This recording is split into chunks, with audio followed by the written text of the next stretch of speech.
జమ్మూ కాశ్మీర్లోని పహల్గాంలో జరిగిన ఉగ్రదాడిపై భారత్ తీవ్ర స్థాయిలో మండిపడుతోంది. ఈ క్రమంలోనే పర్యాటకులను పొట్టనబెట్టుకున్న ఉగ్రమూకలు భూమండలంలో ఎక్కడ దాక్కున్నా వెతికి మరీ పట్టుకొని శిక్షిస్తామని ప్రధానమంత్రి నరేంద్ర మోడీ ఇప్పటికే స్ట్రాంగ్ వార్నింగ్ ఇచ్చారు. అంతేకాదు ముష్కరులకు మద్దతిస్తున్న దుష్ట శక్తులకు సైతం శిక్ష తప్పదని స్పష్టం చేశారు. పహల్గాం ఉగ్రదాడి వెనుక ఎవరున్నా వారిని మట్టిలో కలిపేస్తామన్న మోడీ దేశంలో మిగిలి ఉన్న ఉగ్రవాద శేషాన్ని తుదముట్టించే సమయం వచ్చిందన్నారు. ఈ దారుణకాండకు పాల్పడిన వారు ఎక్కడున్నా వారిని ప్రపంచ మంచుల దాకా వేటాడతామని చెప్పారు. కలలో కూడా ఊహించలేని విధంగా శిక్షిస్తామని తెలిపారు. ఈ విషయంలో యావత్ దేశమంతా ఒకే మాటపై ఉందని, మానవత్వాన్ని విశ్వసించే వారంతా మన వెంటే ఉన్నారని పేర్కొన్నారు.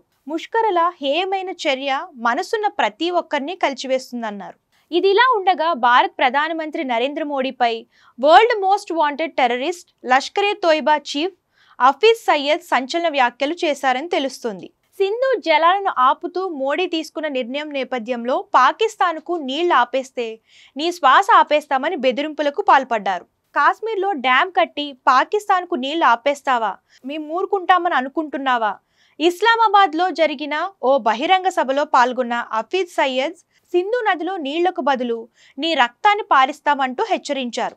ఈ క్రమంలోనే భారత్పై యుద్ధం మొదలు పెడతామన్న హఫీజ్ సయ్యద్ మీ అంతు చూస్తామంటూ కీలక వ్యాఖ్యలు చేశారు. భారత్పై దాయాది దేశం పాక్ ఆక్రోశాన్ని చూపిస్తోంది. అంతేకాకుండా ప్రతీకార చర్యలకు సైతం పూనుకుంటోంది.